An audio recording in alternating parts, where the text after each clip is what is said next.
Hello there. I rejoined the LoneWolf Open tournament. I skipped round 1 because I couldn't make it, and then I started playing season 24 in the round 2. And also the reason you are not seeing my face right now is because, I got COVID. So it's not a big deal, but I'm not a very nice face to watch right now. As you can maybe imagine.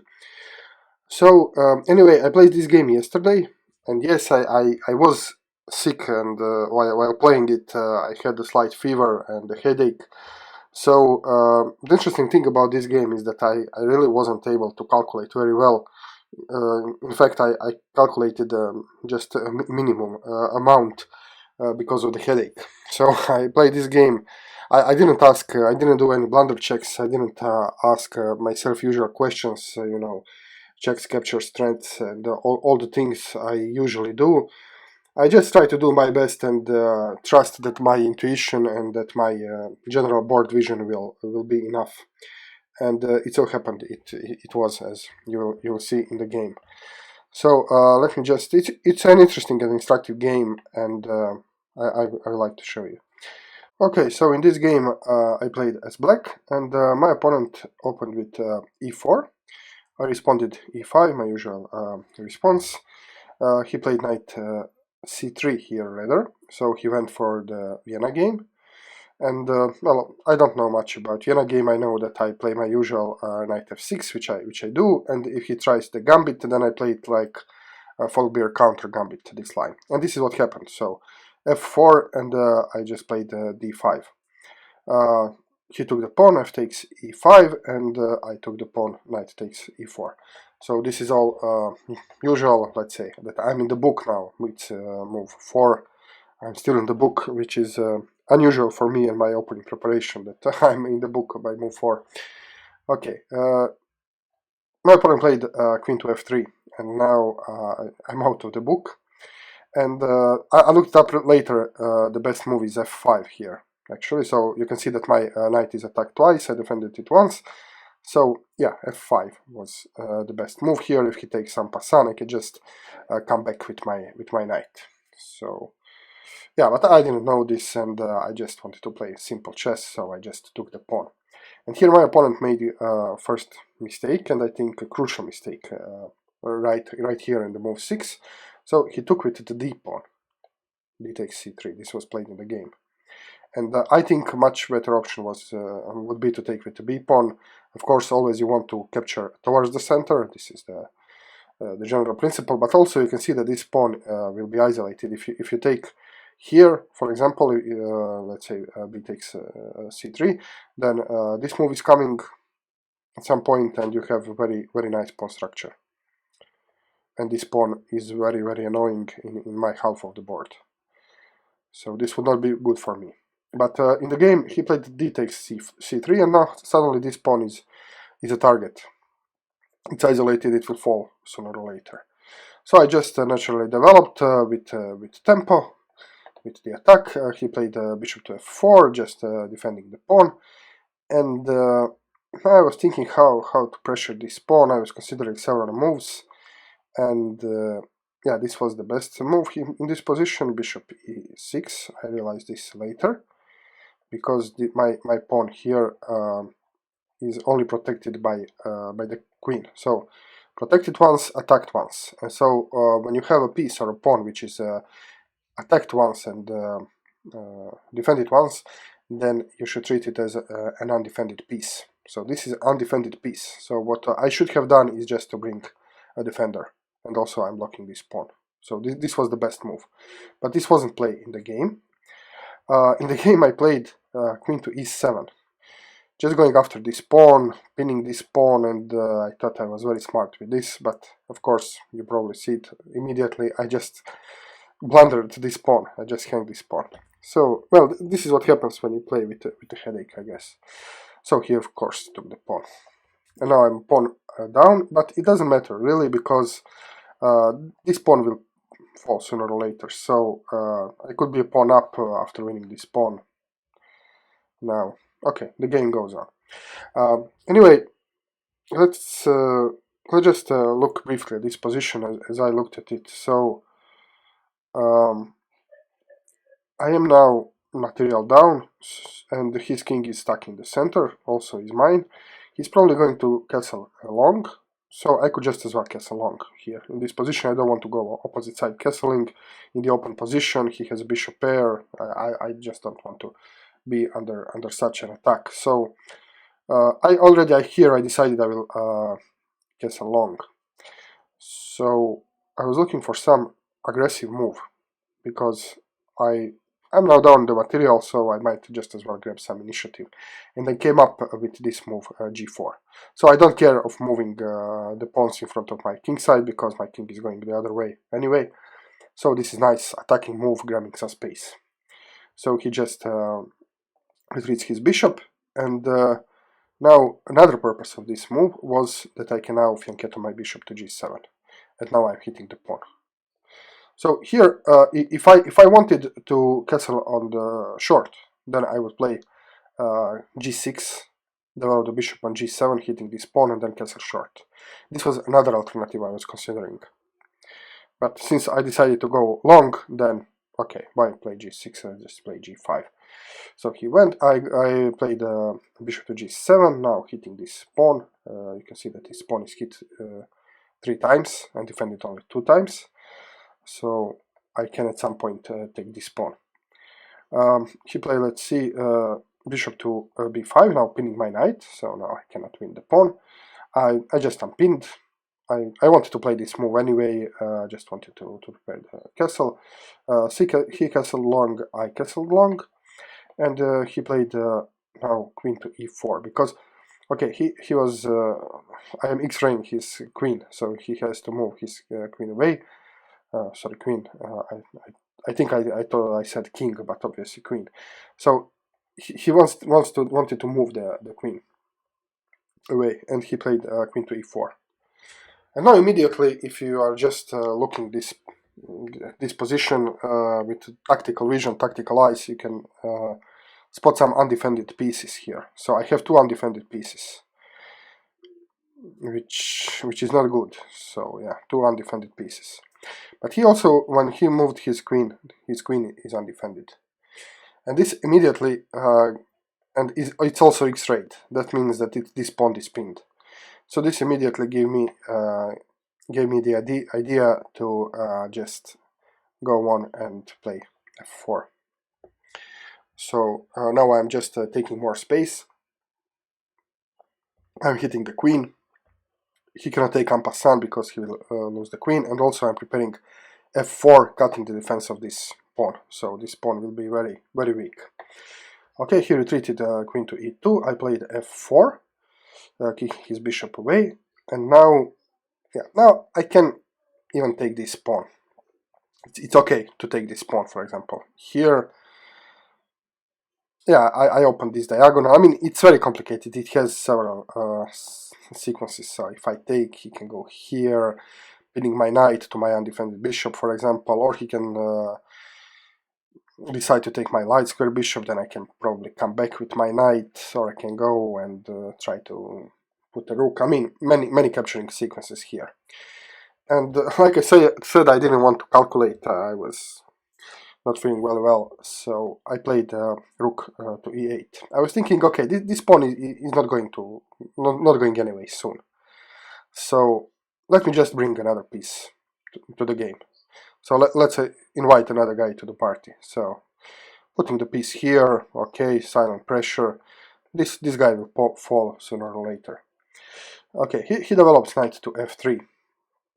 Now you can see that he is hitting my pawn, which for now is defended, but later on it could very easily be undefended. Okay, I'll come back to this later. This is important to notice that this pawn, he's hitting this pawn and the queen is guarding the pawn. And queen is usually not very good in the defensive role, because queen is a very important piece to just have a defensive role. So if you have queen defending the pawn, it's usually not great. Okay, and I decided here to simplify a little bit. There are many capturing sequences here. He's now adding defense to his pawn, and yeah, there are many combinations capturing, and I just briefly calculated, and I decided that this is a safe move. So I just took the e5 pawn, and he decided to take the bishop here. So I had to take the bishop back, and we exchanged rooks. And you can see now my queen, if I take with my queen, then I leave this guy unprotected. Or I can take with my rook, sorry, with my king, with my knight rather, and then we can just exchange queens and go to some strange middle game, strange endgame. But I didn't want to do this. I took with the queen. And now you can see there are some motifs here. So his queen is under X-ray. I have a check here, which can prove to be useful. And yeah, he can take the pawn if he wants, but yeah, then he has to be very careful because I have this discard attack coming. So he decided not to take the pawn, but he went just reinforcing the e-file. And now suddenly I am in a little bit of trouble, because now I cannot move this knight. Suddenly my knight is pinned. If I move my knight away, I'll just lose the rook here, because he has two attackers now on my rook. So, and it's very easy for him to pile up on my pinned piece. So when you have a pinned piece, your opponent wants to pile up on your pinned piece. So what to do here? And here I took some time. I'm sorry, I see that you don't see the time on the board. I forgot to include it, but okay, I can tell you the time. So now I have 15 minutes and he has 21 minutes. And here I thought along, and I decided to play rook to e7. It took like 6 minutes. Okay, and my idea was to go just knight to c6, and then my knight protects the rook. So my knight is no longer pinned. Also knight can go to g6 if need be, and protecting the rook. So yeah, now he has some decisions to make. I was most afraid of this move, bishop to c5, and frankly I don't remember how would I respond to this move. I would have to move my rook, and then again this knight would be pinned, so it would be it would not be pleasant position. So yeah, it was kind of hope chess. I was just hoping that he will not play bishop to c5. And you can see also I have this strategy for kicking his knight. So he decided to play h3. He didn't want to take this knight, this pawn. I guess he was afraid of complications. So he just played h3, and now I cannot play g4. Okay. And now I played queen to e8, so I'm just hiding behind my my rook, and now if this knight moves, it will actually hit the queen very strong. And not just the queen, but also the rook. And now at this moment the rook is defended twice by the minor pieces and once by the queen. So this rook is well defended. But if this rook would lose one of the defenders, then I would have a nice tactical shot. And this is indeed what happened. I was lucky to be given this opportunity. So my opponent played bishop to d4 here. And you can pause the video now and you can try to find the winning move for black. I mean, it's not immediately winning, but it's a move which leads to winning endgame, let's say like this. Okay, so pause the video, try to find the move for black. Okay, I hope you found the move. So the move is, I suggested it earlier, knight to d3, check. And now, what happens? I'm discovering the attack on the queen. The only way he can save the queen is to take the knight.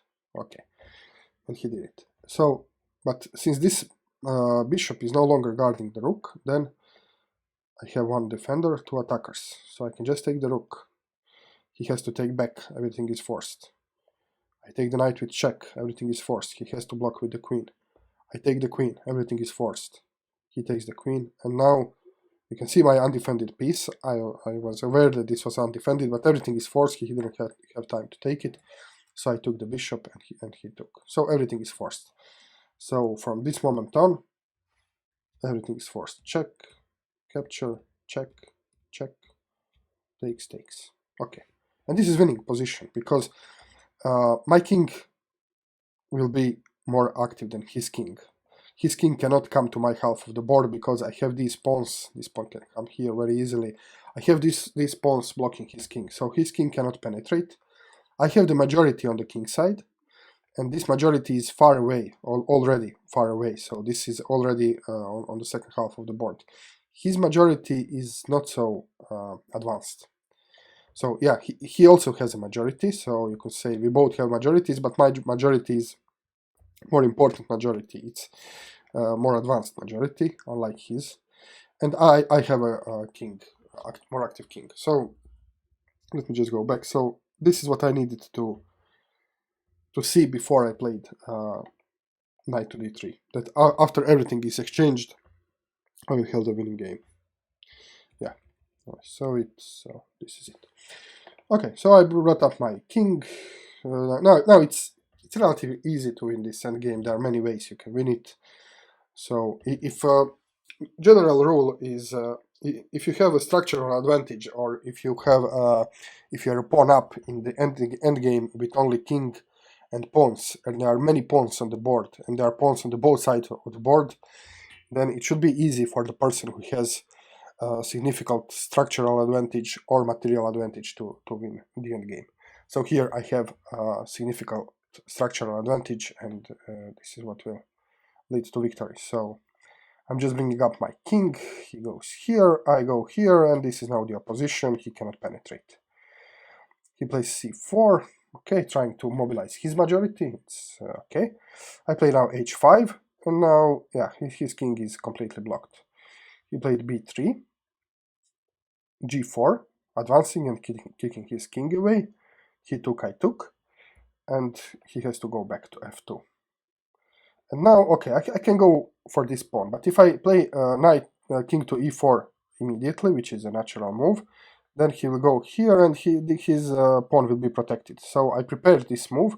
I mean, I'm not in hurry to play king to e4 because he cannot stop me. So I played c6 here. So when I go here, he goes here. I'll just take it. And this is what happened. So he went here with the king. King to e4. He pushed the pawn. I took. Okay. And now he played king to d3. And now it's just a matter of zugzwang.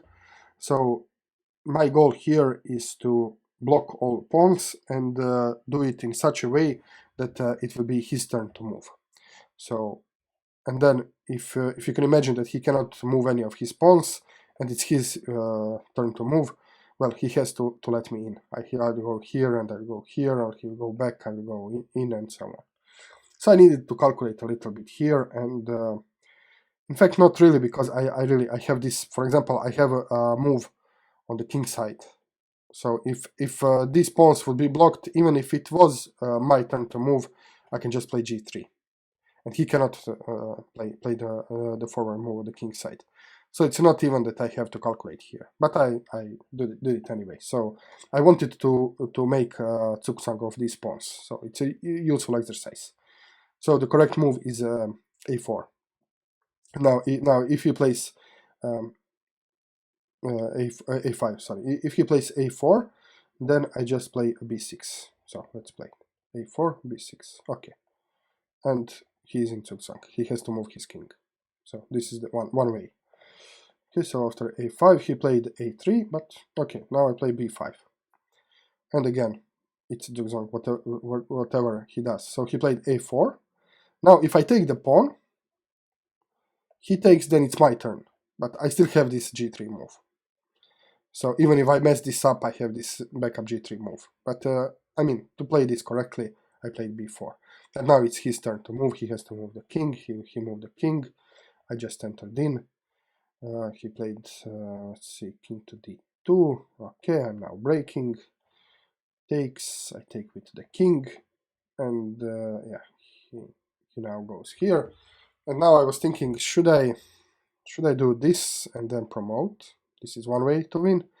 But if I do this and here and promote, it takes me 1, 2, 3, 4, 5 moves. And in this way he can do something like 1, 2, 3, 4, 5.